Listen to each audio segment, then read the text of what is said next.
Hello, नमस्कार. मी Yogita Patil, jenny cake वर्ल्डमध्ये तुमचे स्वागत करते. तर आज मला अर्जंट बेसिसवरच बघा ही बेबी शॉवर थीम केकची ऑर्डर आली.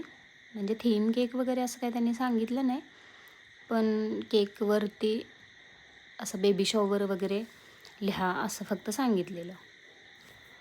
तर ते काही कायमचेच कस्टमर आहेत. तर त्यांचं मी स्टेटस चेक केल्यानंतर लक्षात आलं की त्यांच्याच मिसेसचं बेबी शॉवरचा आज कार्यक्रम आहे. तर मग मी लगेच ॲवेलेबल होते 2 केक, तरी पण मी हा केक करायला घेतला, कारण मला बेबी शॉवरमध्येच त्यांना द्यायचा होता. तर मी त्याला बघा पिंक आणि ब्ल्यूमध्ये असं केकची क्रीम फेटून घेतलेली आणि त्याच्यात मिक्स करून 2 कलर तयार करून घेऊन एक पायपिंग बॅगमध्ये फिल करून घेतले. आणि कारण आता पावसामुळे थोडं मॉइश्चर पकडतं आणि मेल्ट होत नाही क्रीम, पण बबल्स येतात आणि थोडा फिनिशिंगला वेळ लागतो. त्यामुळे असं व्यवस्थित असं फिनिशिंग करून घेतो आहे बघा स्केलच्या साहाय्याने. आणि स्केलच्या साहाय्याने मी 6 इंचाचा केक होता, तर मी तिला 3-3मध्ये डिवाईड करून स्केलनेच माप टाकून घेतलेलं. आणि हा क्रम कोट करून वगैरे काही ठेवला नाही, डायरेक्टलीच करायला घेतलेला, कारण आता प्रॅक्टिस झाली आहे खूप. त्यामुळे डिरेक्टली येतो आहे, म्हणजे करू शकतो आहे मी आता तो केक.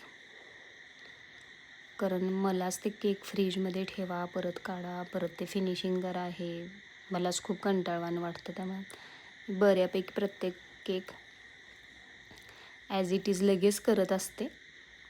ते फिनिशिंग थोडं क्रम कोट करा, फ्रीजला ठेवा, एवढा वेळ पण नसतो आहे खरं तर.